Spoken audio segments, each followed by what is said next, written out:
Semua pakai aturan tuh namanya orang-orang soleh.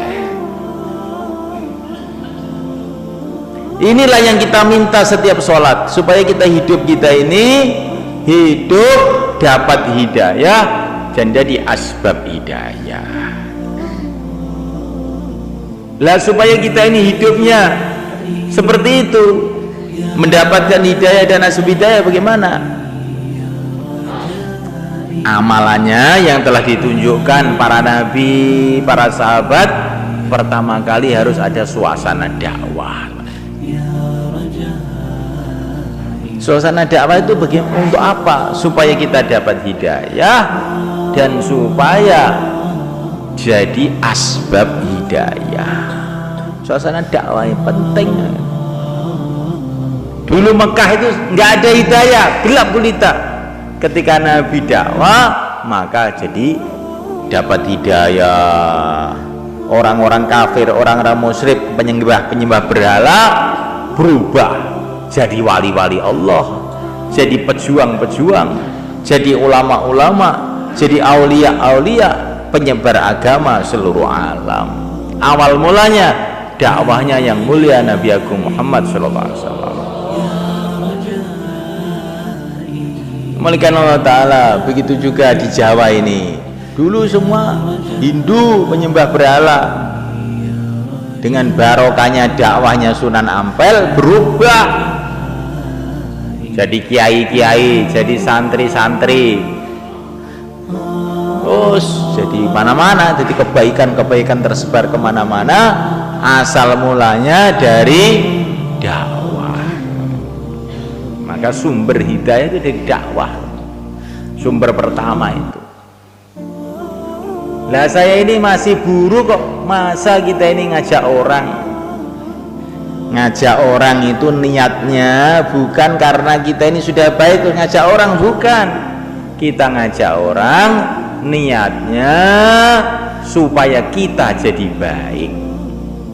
Karena orang yang ngajak orang itu didoain Nabi, rahimallahu khulafai alladzina yuballighuna anni. Semoga Allah merahmati wakil-wakilku yang menyampaikan agama dari aku. Dan kita dakwah itu bukan niatnya itu membaiki orang, membaiki diri kita sendiri supaya dapat doanya Rasulullah SAW. Orang kalau ingin saudaranya baik, maka dia sendiri akan mudah jadi baik.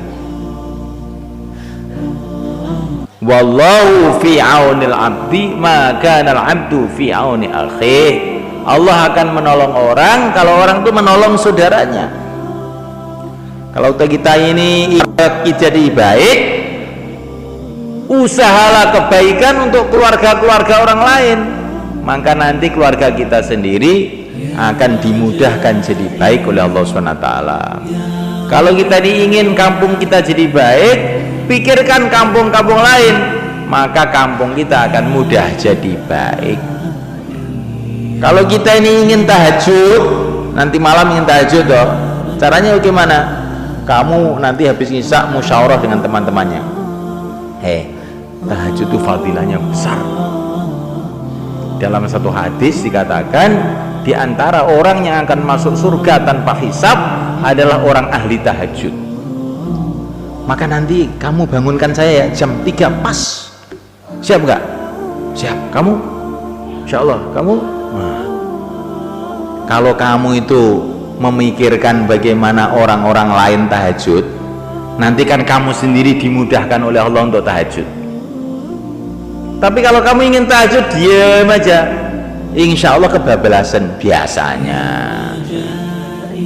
Kalau ingin mudah tahajud, ajak orang untuk tahajud.